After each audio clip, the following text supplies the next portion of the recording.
Bonjour à tous et bienvenue dans une nouvelle vidéo YouTube d'Objectif Rentier. Et dans cette vidéo aujourd'hui, je vais vous parler de ce que je considère selon moi comme le réel avantage des crypto-monnaies et le pourquoi c'est quand même intéressant d'en avoir dans son patrimoine, même à faible partie.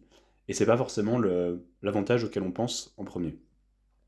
Pourquoi je pense à faire cette vidéo? C'est qu'en fait, les crypto-monnaies, je me rappelle, quand ça a vraiment explosé, donc à partir de 2017-2018, je me rappelle qu'il y avait déjà des articles à cette époque-là qui expliquaient que on allait tous payer en Bitcoin d'ici 2025, le paiement en crypto-monnaie, c'était l'avenir. Et pourtant, bon, on est en 2025, ça reste quand même très minoritaire. Et en fait, je suis tombé sur un article intéressant de Yahoo Finance qui explique un petit peu, mais finalement, pourquoi est-ce que personne ne paye son café en Bitcoin en 2025. Alors évidemment, l'article est en anglais. Mais aussi, de toute façon, si vous êtes un peu intéressé par l'investissement, vous allez voir que très rapidement, vous avez un peu fait le tour de l'écosystème français.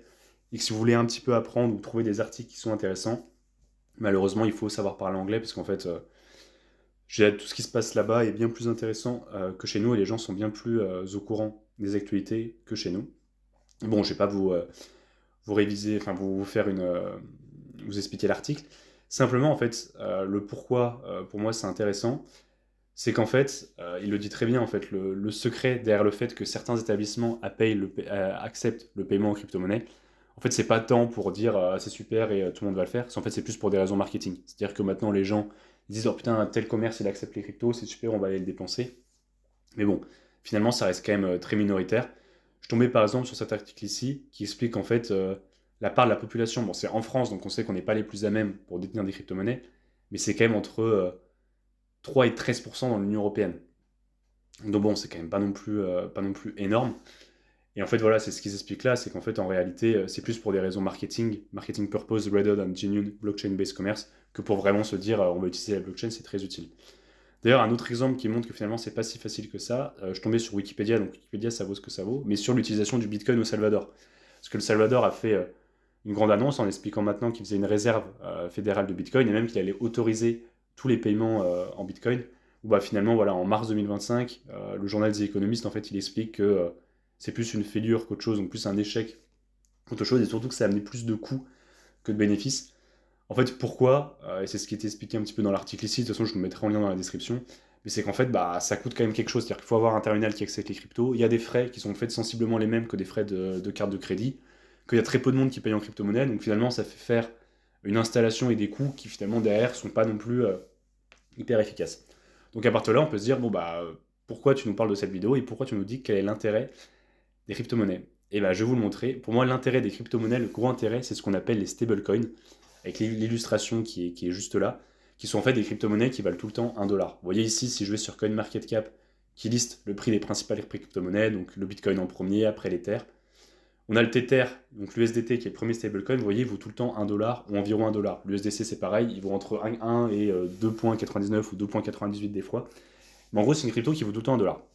Donc là, peut-être que pour les gens qui ne connaissent pas forcément les crypto-monnaies, ils vont se dire, mais quel est l'intérêt d'acheter un actif financier si on est entre guillemets sûr de ne pas faire de plus-value? Parce qu'on achète quelque chose qui vaut tout le temps 1 dollar, bon bah super, on perd pas d'argent, mais bon, quand on investit, on veut quand même gagner de l'argent.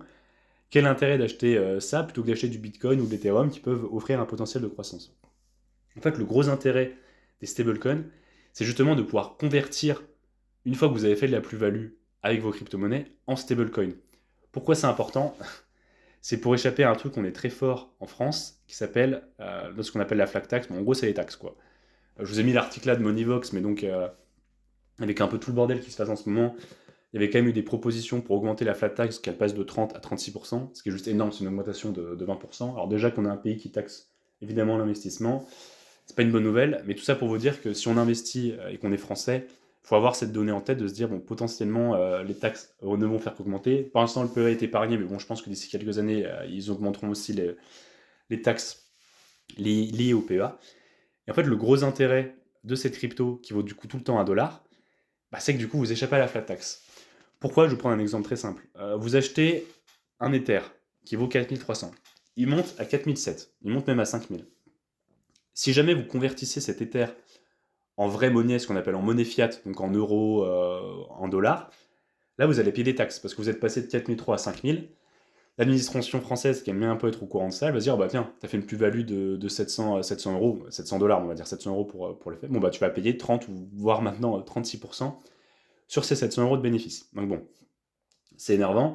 Encore plus dans le cas où ça fait des grosses plus-values. Par exemple, je pense à des personnes qui ont acheté le Bitcoin quand il valait 20 000 $, maintenant il en vaut 120 000. Potentiellement, notamment des Français, vous avez 100 000 € de plus-value. Si vous retirez en euros pour derrière acheter une maison ou vous en servir, pouvoir en jouir dans la vraie vie, vous allez payer quand même 30%, donc c'est quand même 30 000 € qui partent aux impôts.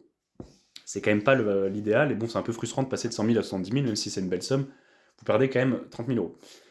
Le gros intérêt de la crypto, et notamment de ces stablecoins, c'est de pouvoir convertir cette somme-là. Parce qu'en effet, le Bitcoin aujourd'hui vaut 120 000, mais potentiellement, demain, dans 10 jours, il peut passer à 140 comme il peut passer à 100 000. C'est le propre des crypto-monnaies, c'est que ça monte fort, mais ça descend fort aussi. Vous voulez sécuriser cette plus-value, vous convertissez vos Bitcoins ici en USDT ou en USDC. Du coup, vous avez là 120 000 $, vous les convertissez en quelque chose qui vaut tout le temps 1 $, bon, bah, vous vous retrouvez avec 120 000 USDC ou 120 000 USDT. Et là, le gros avantage, c'est que d'un point de vue fiscal, vous ne payez rien. C'est là où c'est très intéressant. C'est que là, pour l'administration, vous n'avez pas fait une plus-value, parce que juste vous avez échangé une crypto à une autre, vous n'êtes pas passé encore en monnaie. Et là où c'est encore plus intéressant, et c'est pour ça que je pense de plus en plus, il va y avoir des personnes qui vont accepter les paiements en crypto-monnaie, mais notamment les personnes riches, c'est pour ne pas pouvoir payer d'impôts et pour pouvoir jouir des plus-values dans la vraie vie. Je m'explique. La personne qui a fait une énorme plus-value, elle passe de 20 000 à 120 000 $. Elle est jeune, elle veut acheter sa maison.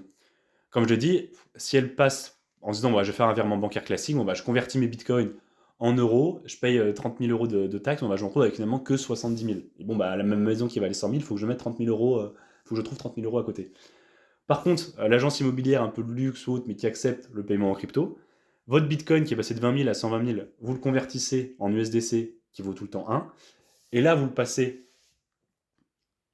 en justement, vous le passez pour payer votre maison, vous le transférez à l'agence immobilière, et là d'un point de vue fiscal, en fait c'est neutre, parce que vous avez échangé une crypto pour une autre crypto qui, ok, vaut tout le temps 1 $, mais qui est quand même une crypto, et après vous avez passé la crypto à une autre personne en échange de la maison. Et bien là, potentiellement, vous pouvez échapper à ça. Et en fait, d'ailleurs, c'est ce qu'ils expliquent dans l'article. Ils disent le stablecoin exception. Et en fait, l'article était finalement pourquoi personne paye. Évidemment, le gros intérêt des cryptos, en fait, il est là. Il est que vous avez potentiellement un hyper avantage à avoir du stablecoin. Voilà, je trouve ici, je cherche un petit peu. Et en fait, il est là le gros avantage. C'est-à-dire que les gens, évidemment, la crypto, c'est super parce qu'on peut faire des plus-values. Mais putain, derrière, on paye des taxes. Et vous voyez, moi, c'est ce que je fais là. Moi, je suis sur Binance, hein. J'ai très peu de crypto. Mais moi, ce que je fais en ce moment, c'est que je fais un peu du trading. C'est-à-dire que j'achète du XRP quand il est en dessous de 3 $ et je le revends quand il est au-dessus. Et en gros, à chaque fois que je fais ça, je me fais entre 10 à, on va dire, 15% de plus-value. Évidemment, si je changeais mes XRP une fois qu'ils sont à 3 $ en euros, je perds des taxes. Moi, ce que je fais, c'est qu'une fois que mon XRP est à 3 $, je l'échange contre de l'USDC. Et mais de rien, comme ça, je suis passé de 300 à 600 €. Parce qu'en faisant 10% par 10%, sans payer en plus d'impôts, mine de rien, chaque fois, vous voyez, c'est ce que j'ai fait. Bon, il y a des périodes où du coup, tu l'accumules et t'en fais rien. Vous voyez là, pendant longtemps, il est resté à plus de 2 $. Vous voyez là, il monte à plus de 3,5 $. Bon, moi, j'avais vendu avant, j'avais vendu à 3 $. Après, il est redescendu à 2,7 $. Bon, j'ai racheté. J'ai rechangé du coup mes USDC en XRP. Et après, j'ai re-switché mes XRP en USDC. Et l'avantage, c'est que j'ai de plus en plus d'USDC parce que je fais de plus en plus de plus-value. Et en fait, il est là le gros intérêt du Bitcoin, et enfin des crypto-monnaies en général. C'est pas tant l'utilisation, c'est-à-dire que moi je pense que ça va rester minoritaire dans les commerces de proximité. Encore une fois, l'article le résume très bien ici, mais en fait, il y a trop de barrières à l'entrée. Les frais, c'est équivalent à des frais de carte bancaire. En plus de ça, il n'y a pas grand monde qui l'utilise, donc ça embête plus qu'autre chose. Et comme l'article finalement le dit ici, ça emmène finalement plus de coûts que de bénéfices. Par contre, le gros intérêt, c'est ça en fait, c'est si vous avez une optique d'investisseur, c'est quand même que d'une part cet USDC il est quand même génial parce qu'on peut faire des plus-values sans être taxé, donc on peut continuer de faire nos petits allers-retours comme ça et bon potentiellement passer. Moi, vous voyez, je suis passé de 300 $ à 600 $. Je ferai peut-être une vidéo quand je passerai aux 1000 et petit à petit je monte sans payer de taxes. C'est-à-dire que pour l'instant, pour l'État français, j'ai pas fait de bénéfice parce qu'en fait à chaque fois j'échange mes cryptos contre d'autres cryptos. Donc ça c'est bien et surtout le gros intérêt, moi je pense que ce qui va se développer dans les années à venir, c'est potentiellement des paiements sur des actifs physiques où vous pouvez payer en crypto et du coup pas payer d'impôts. Vous voyez, ceux qui ont fait une grosse plus-value en Bitcoin avec l'Ether ou autre, qui se disent c'est bon, j'ai gagné quand même de l'argent, je vais peut-être profiter, je vais m'acheter une belle voiture ou je veux carrément m'acheter une maison. Je reste persuadé que notamment Tesla l'acceptait, mais encore une fois c'était plus un coup de buzz qu'autre chose. Et de plus en plus de personnes vont se dire encore plus avec toutes les nouveautés, les news qui sortent en ce moment sur on va augmenter l'impôt, faut tout faire pour augmenter l'impôt, alors que justement, il faudrait tout faire pour le baisser, mais ça, c'est un autre sujet. Et ben, je pense que c'est ce qui va se passer, c'est-à-dire que les crypto-monnaies vont pas être utilisées dans une optique de paiement, tu vas pas payer ton journal avec, tu vas pas payer tes courses avec.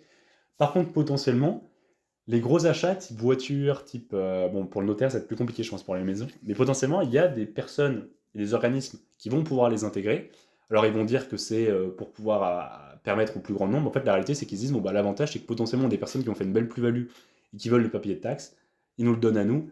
Et après, bon, bah, la boîte, elle voit ce qu'elle fait avec tous ces paiements en USDC. Voilà. Donc voilà ce que je pense moi des crypto-monnaies, de son usage. Et donc ça va pas être utile d'un point de vue monnaie fiat, ça remplacera jamais en fait nos euros, on paiera jamais, je reste persuadé, notre café ou tout ça avec. Par contre, le stablecoin est vraiment hyper utile, notamment pour toutes les personnes qui, comme moi, sont assez jeunes et qui ont une optique de faire grossir le patrimoine, en essayant, vous voyez, de faire des petits allers-retours. Vous voyez, je l'ai fait sur l'XRP, je le fais moi sur les grosses cryptos, parce que je vais quand même être sûr de pas trop perdre. Vous voyez, je le fais aussi sur le Solana.